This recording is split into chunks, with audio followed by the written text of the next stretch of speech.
everybody, my name is Christine.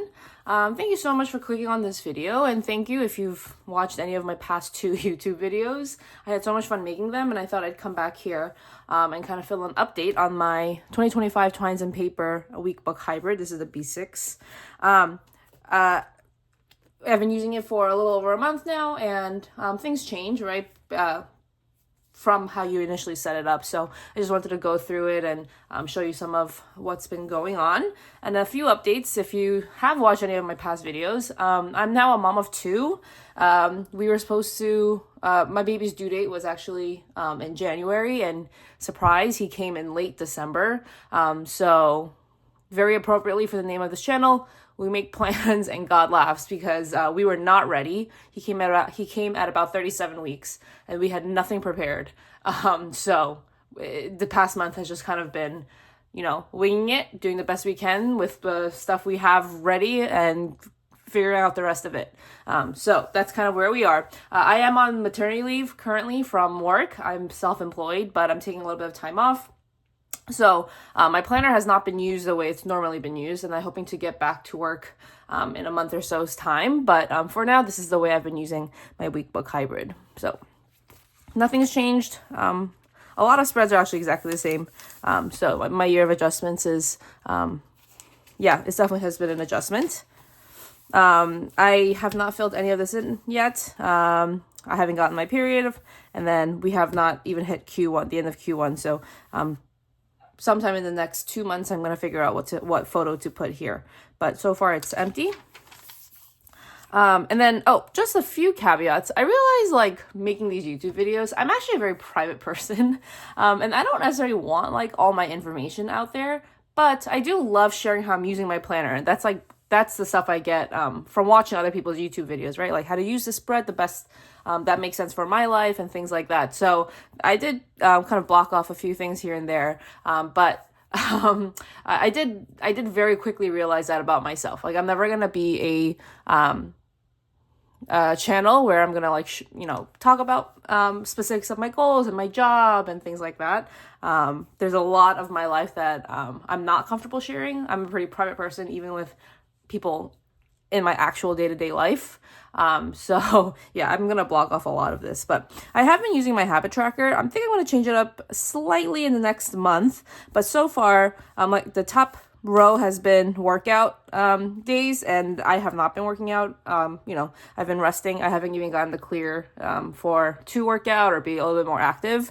So I do stretch, but generally I have not been doing a dedicated workout at all. I expect I won't be for a while. If I'm lucky, maybe here and there. But so maybe I get a walk in, I think, when the weather kind of clears up. But between the weather and just being postpartum, my first row is very, very empty. The second row has been sugar, no sugar, or little sugar days. So if it's blocked in, it's no sugar. If it's just outlined, it's a little sugar day. And then if it's blank, obviously I had a ton of dessert that day. So I've been kind of treating myself. I've been letting myself kind of do, what makes me happy at this point. But that also, I expect I'm going to have to start making some changes when I realize, it's time to get back into better habits. But this month I've really just been letting myself do, whatever feels good. And then the last row is no alcohol. If it's blocked in, I did not drink. The few times that it is not blocked in, I had a sip of beer. The first time I drank beer after postpartum was the best sip of my life, just as a reward. But obviously I'm not binge drinking. So that's the no alcohol. So I'm going to keep up, I think I'm going to try to keep this up the best I can going forward. These 3 habits, I'm very comfortable tracking them, and it's something that I hope to strive and work on all year. So I might change a few things here and there, but generally speaking, I think that's the way it'll look. And then I'm excited to start getting this top row filled with workouts if I can swing it. And then on this bottom, I had a couple of empty spots and I didn't know what to do with it. So I'm actually, from my goals breakdown, which is this page that was inspired by Sterling Ink. If you want to know a little bit more about this one, I recommend you check out my video, my first 2 videos, because I did talk about how I got the inspiration to do this, and it's largely because of Paper Me Mia, her YouTube video based on goal setting. So this is kind of the Sterling ink setup that I have transported into this Twines and Paper. But I'm going to say, says in very light Tombow, it says Q1, Q2, Q3, Q4.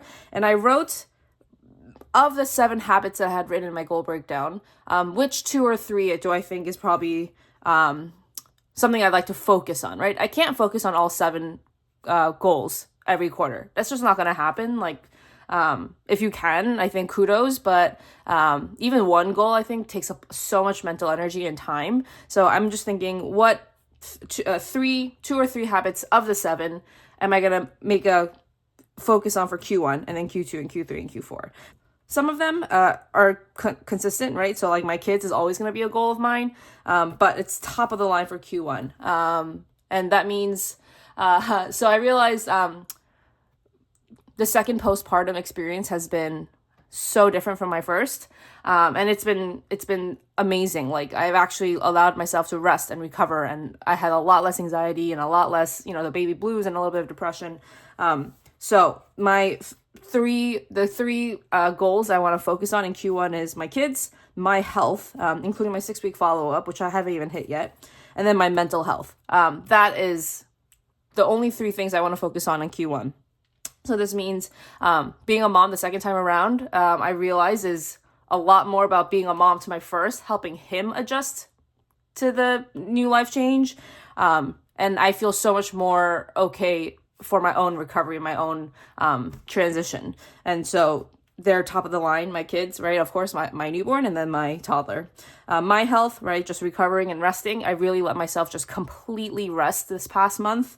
I did not do that with my first, and I think that contributed to a lot of the anxieties I had, and why it was so difficult, because I really didn't let myself recover. And I think a lot of it was just there's like a lot of adrenaline, a lot of anxiety, and it was just like a really hard time for me postpartum with my first. So I let myself just rest, just lie there. I didn't do chores. I didn't really do anything household wise. I took care of my newborn, and I bonded a lot with my first. So that's number 2. And then number 3, my mental health. That has to be consistent too. But at least in Q1, my mental health is very important. And for me, at least right now, I can't do anything big, right? I'm not like going on vacations and going for massages once a week. And for me, those things are self-care, and that is a mental health thing. However, I needed to think about, like, what can I do every day? When I have 5 to 10 minutes on a daily basis, what can I do to help my mental health? And that's what I mean by mental health, small and daily actionable things. And then in Q2, 3, and 4, it's going to change a little bit here and there. I'd like to focus a little bit on like my home. I'm going back to work, full throttle Q2. And then end of year Q4, there's going to be things I want to work on. And then my relationship with my husband, right? It's definitely taking a little bit of a backseat as of Q1, but hopefully Q2, Q3, that's something that I can focus on again. So that's what this bottom section looks like. I did start tracking a little bit of my weight and the ounces I pumped. I'm not pumping very consistently, so this is a little bit harder. And I'm okay skipping a few weeks, and like if I end up starting pumping in like late February, I'll just mark it somewhere here. But this is just very, very loosely something I want to keep track of. And then my weight, I do track it once a week. The jump from here to here is just because I gave birth. So I did not lose 20 pounds overnight or over a week. I literally had a baby. So, your weight just drops. And then from there, I think it's just more about like, what am I doing on a daily basis? And my weekly and monthly kind of for my own health. I did break it down for the months. It's not exact, I realized. I don't know why I didn't do it a little bit more exact, but yeah, it's not perfect in terms of the weeks, but it's very, very loose. So nothing has really changed too much in this spread. And then this was my reading tracker. So I did actually finish 3 books already, which is great. I mostly read while I've been nursing. So that's how I've been able to finish 3 books. And I did write it down here. I don't love this, so I actually started like a books read list in the back.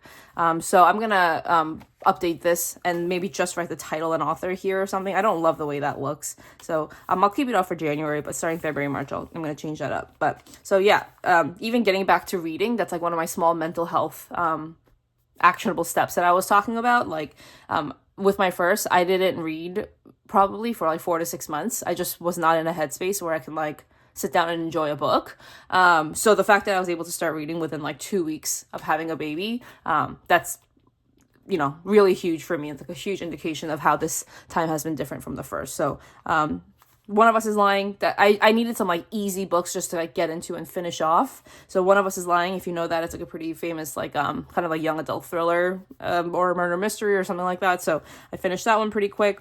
Homeseeking has been by Carissa Chen, I think her name is. That's a great book. I really enjoyed reading that. And I knocked it out, like, because I have, 20-30 minutes of nursing 8 times a day. I was able to knock out some of these books really quickly. And then Origin by Dan Brown. This was a reread, but I did reread that. I actually started in December, and I took a long break from it, which is what this line indicates. And then I am keeping up with my genres, right? So these were like thriller mysteries, and then this one was kind of like a little bit of a historical fiction. It spreads through different generations and different time frames in China's history. So that's in the I just put it as literary fiction. But yeah, it's a little bit loose, but that's where we are. So 3 books in, which I'm really happy about. Haven't started this. Okay, this is my monthly trackers. I know this page looks a little bit like hectic. So in the top, I put the 3 goals that I'm focusing on in Q1, like I had mentioned in this spread. I just rewrote it here, so I kind of keep an eye on that. And then here I wrote the things I want to work on in Q1. So it's a little abstract this month. Give myself grace, give birth. I crossed that off before we even started 2025, so I'm an overachiever, clearly. Survived the 4th trimester. The end of March will kind of mark my 4th trimester. I'm doing okay already, but I know there's going to be ups and downs along the way. So just survive. I'm not trying to thrive right now. I am trying to survive. Give my toddler lots of attention. I actually started, because this has been one of my goals, but there was no real way to like kind of track that. I started tracking it as in I want to spend one-on-one time with my toddler every single day. I haven't been perfect at it. There's been days I've skipped, but overall I'm trying to even if it's just 10 minutes, 15 minutes, to be really intentional. Don't hold a baby, and hang out with my toddler and get on his level and just play with him, whatever he's playing with at this time. And actually, because I made that intention even this past month, I know it's only been 3 weeks, but because I made that intention, I actually feel like the time we spend together has been like quality time. As in, I'm not counting down the minutes till someone can take over and watch him and play with him for a few minutes so I can take a break. I'm not, on my phone while we're playing and checking other things and reading other things. My phone's away. I'm sitting down on the floor and I'm giving him like 100% attention, even if it's 10 minutes. And that's all I can do today, just because of the way the day has worked out. Because I spend so much time with my newborn at this point. I've really been making an effort to do that. And I want to make even more of an effort to do that going forward. As in, I want to write down like, what funny thing did he say today, right? Like every day I kind of want to keep track of that. So I'm really happy about this. I want to work even more at this. And it's going to be good days and bad days. Like I've had a lot of help in the first month, in the first few weeks especially, but in the first month. So I was able to hand the baby off, or like while he's taking a nap, I was able to take 15 minutes and 20 minutes and play with my toddler. So I know the less help I have, that, it might be more inconsistent, but when I do take that time, I want it to be very like intentional and quality time, as opposed to, the way it was before when I was his full-time caregiver. A lot of times I'm like counting on the minutes till my husband got home so I can take a break, right? Or like eat dinner or something like that. But it's definitely, for me at least, I don't know, we'll ask him in a few years, but for me it's been like a joy. That those 10 minutes have been a joy in my day and something I really look forward to. So really happy I started tracking that.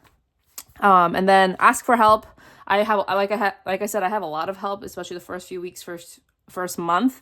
I I knew after I had my first that if I didn't have the, solid help, I probably could not survive having a second kid. Like, it takes a village. It absolutely takes a village. And for me, it takes more than a village to keep my sanity. So ask for help. I'm very, very lucky in that aspect. And then I do hope to go back to work towards the end of February. So we'll see. It's not set in stone, but it's something I'm working towards. So these are things I want to just always have in the front of my mind in Q1. So these are things I know are coming up this month. And it's not necessarily like date specific. I guess there are, but it's just some things that I know are coming up this month, and I want to keep track of that. And then, did my toddler sleep through the night? That has always been a struggle for us. Did I have one-on-one time with my toddler? Today is the green dots. And then this is my sleep tracker. I'm already tired of this. I'm not going to do this in February. Like, it's just not worth it. Like, sleep is sleep. I'll do the best I can, but I don't think I'm going to track this going forward. But this has been the hour, what time I went to bed, what time I officially woke up, how many times my newborn woke up overnight, how many times my toddler woke up overnight. And it doesn't mean I'm sleeping like from 10 to 6, obviously. Like, I'm up with either my toddler or my newborn multiple times over the course of the night. But it's just like the time spent in bed, I guess. But like I said, I'm sick of it. So I'm going to stop tracking that next month. I think I'm going to talk a little bit more about this, but I'm going to track something else starting next month, a little bit of habits. And then these are like small wins, like I said. So these aren't things that necessarily I was expecting or something that I can write on this side when the month starts, but things that just happened that I like want to just make a note of. So my newborn had a hard time gaining weight in the first few weeks. So we were at the pediatrician like four times in that first 2 weeks. So I tracked like how much weight he's gained. And now he's doing amazing. Like, he's gaining more than the expected amount. So awesome. We've like kind of, gotten past that first hurdle of weight gain. So yeah, he's a chunky boy now. I had an emergency root canal like a week and a half postpartum. But it actually, like, yes, it was, I mean, it's not the most pleasant experience of my life. However, I was very relaxed, I think, because I was so tired. I actually kind of like dozed during a root canal. So just wanted to mark that. And then a couple of work things that came up while I'm not there was the last thing on that list. And then, so the other stuff I kind of wrote in pencil so that when the month ends and the new month begins, I'm going to kind of go in and figure out which ones which ones haven't changed, like something I still want to work on that month. And then I think in February, I'm going to start working on this as a little bit of a habit tracker. And by that, I mean, they're not like habits as in, if something I want to do every single day or anything like that. But something I know about my husband is that his, love language is acts of service. And I think I've been really slacking showing him my love this past year. So when I was pregnant and, this past month, especially postpartum, I haven't been very good about doing house chores. And I think that's for him it's a way to show his love, like doing house chores and making sure I'm taken care of and the house is taken care of and making sure it's like at a level of tidy that we can both tolerate. Clutter makes chaos in our house. So I decided like I want to do like what's the bare minimum I can do in my house that makes it tolerable and livable for the both of us. And I think that I know for him is the way I'm going to show my love, right? He's not like a physical affection guy. He doesn't care about gifts at all. But every day, like, he has taken on so much chores while I was pregnant, and I just like was so uncomfortable and miserable in my own body. And this past month, he has pretty much done all the chores every single day. I barely got my hands wet. And that's like an Asian thing. Like, there's like, we have a lot of like postpartum rules that you're like not supposed to get your hands wet and stuff like that postpartum. So I have been like really milking it and enjoying every moment of it, but it's time to like kind of get back into like a regular routine. So I'm gonna really like work on this and figure out what is the bare minimum. But these are the things that I think in my house is the bare minimum I can do while I'm home, that makes our house tidy and enjoyable to live in. And I want to make sure that I'm making an effort to do most of these things every day. Some of them are like once a week things, but overall, like the dishwasher, like a load of laundry, vacuuming the first floor, like the kitchen area, right? That always is like a nightmare. Just keeping toys tidy. I'm not cleaning them, but just making sure that they're not like all over the floor. It's things like that. So that's like, I'm going to call that my bare minimum days. Some days you can only do the bare minimum. I can't like, deep clean my bathrooms every single day.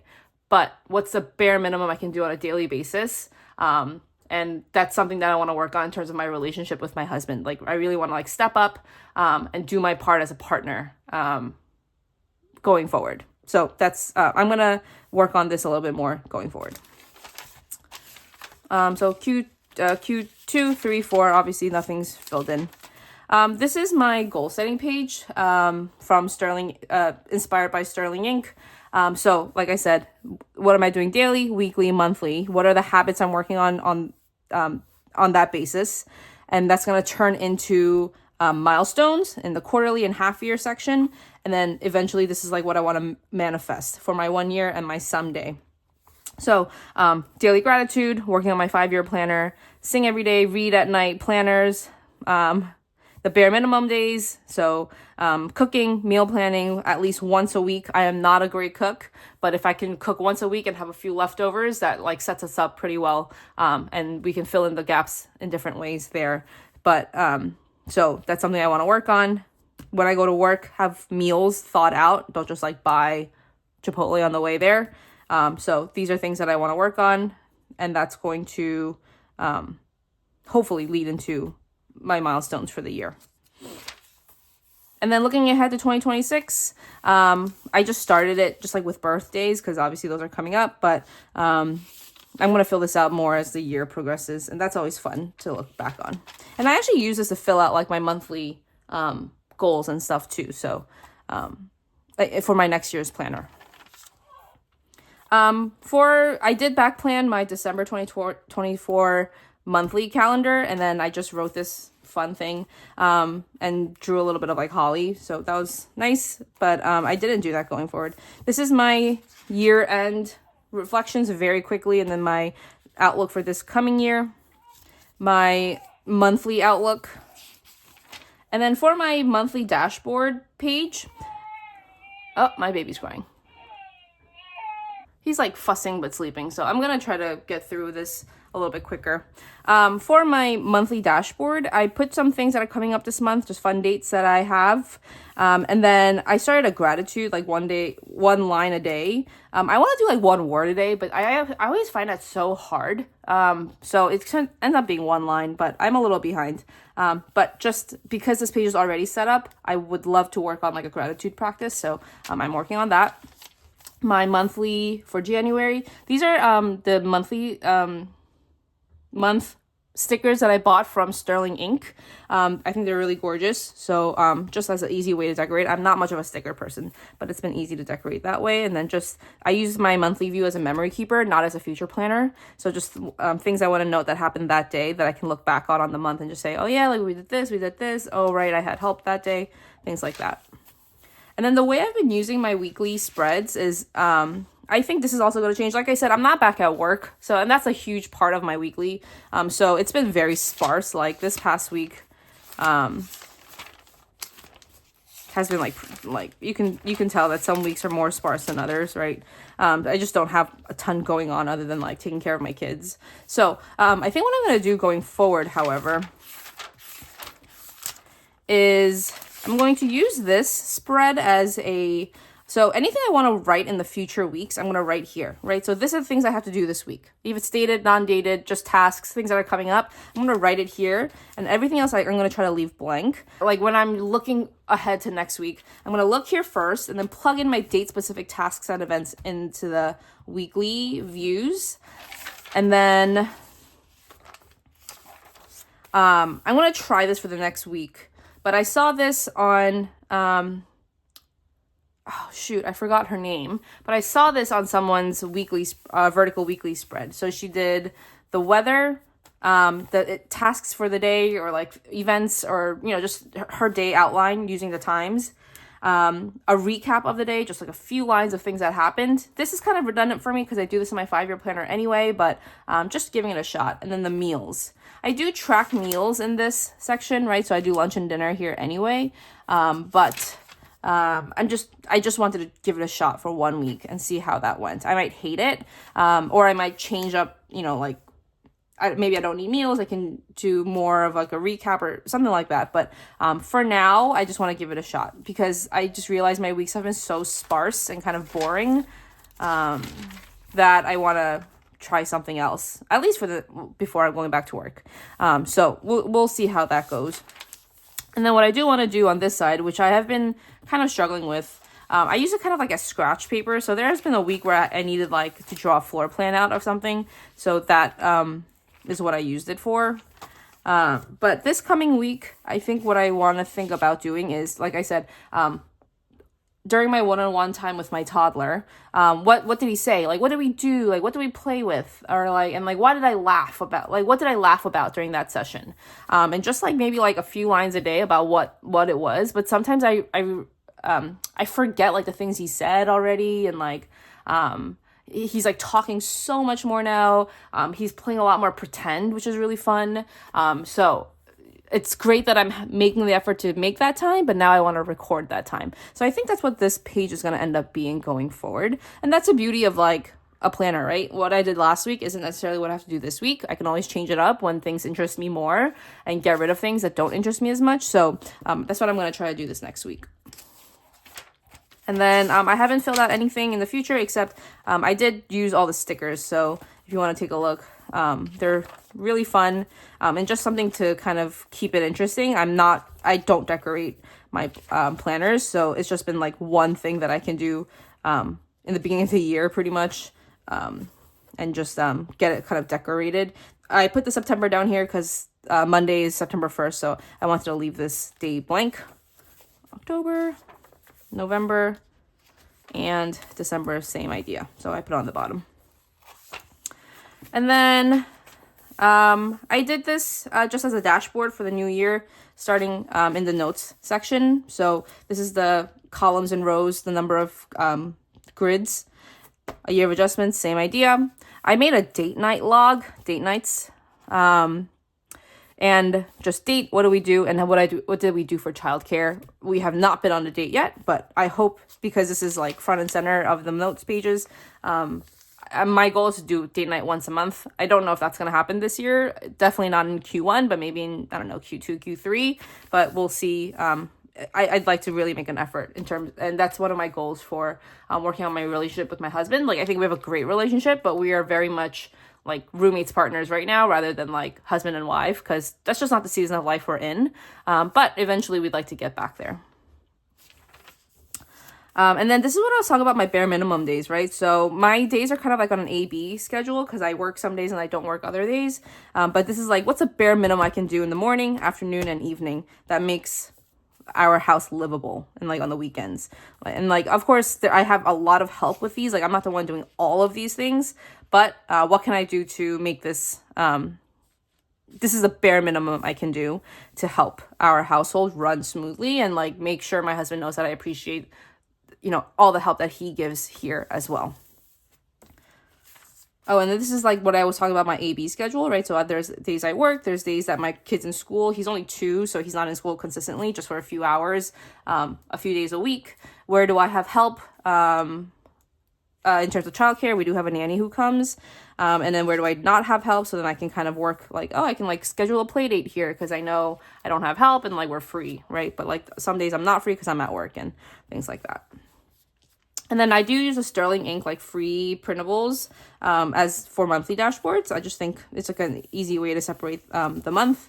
And then what I've been doing actually, which I've never done before, is a journaling practice. And this is from the Coffee Monsters Co. She does journal prompts every day for the month. She uploads it in the beginning of the month. And I just go through and I just, I write the date, I write the prompt, and then I just wrote like a few lines. Some days are longer than others. My handwriting is atrocious on these, but the fact that I'm doing it at all, I think, is where I'm working on. Like this day I skipped because I literally couldn't think of it. I ran out of time.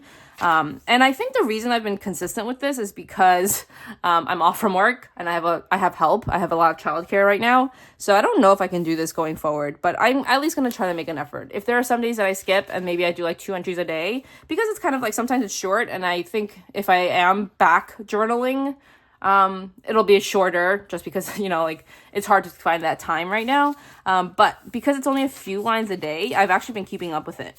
So we'll see going forward. Oh, I already skipped a day. Okay, well, great. And then when I was talking about like my year of adjustments, I actually wanted to sit down and write what are the adjustments I've already seen, right? So the first week home with a newborn was really hard on my toddler. And then we've adjusted from there, right? He's gotten so much better. Like I said, I'm sure there will be harder days, but so far he's been so much better. And that's already one adjustment, right? How my newborn has changed from week 1, week 2 to now, that's been an adjustment. How the nanny has been,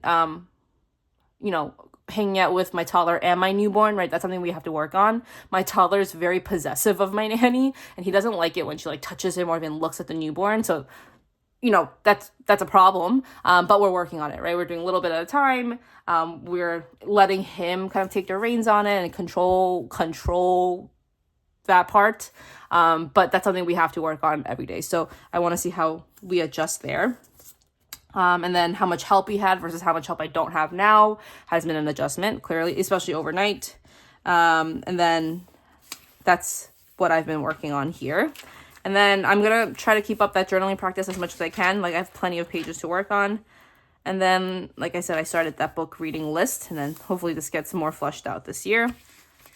And then in the back, I'm not going to show you this planner, but I did kind of stick in this, this is a B6 Slim monthly booklet. From Sterling Ink. And I'm using this for work purposes, so I'm not going to show it, but I just have to I have to keep track of my employees and like their schedules and things like that. So I just need a month's view. And, I think I'm going to start carrying this around to work as well. I used to never bring my planner to work. I used to always sit on my desk at home. I have like a little bit of an office here. But I think going forward, I'd like to start bringing this around. So I did clip this in. I think in the future, if I end up like maybe leaving this back at home again, I'm just going to take this out and take it with me when I go to work. But I'm thinking about bringing the whole system with me and just like one pen. So we'll see how this goes. But I just used this Ollie clip, and I've just been clipping in to the month we're at, so that when I flip back here,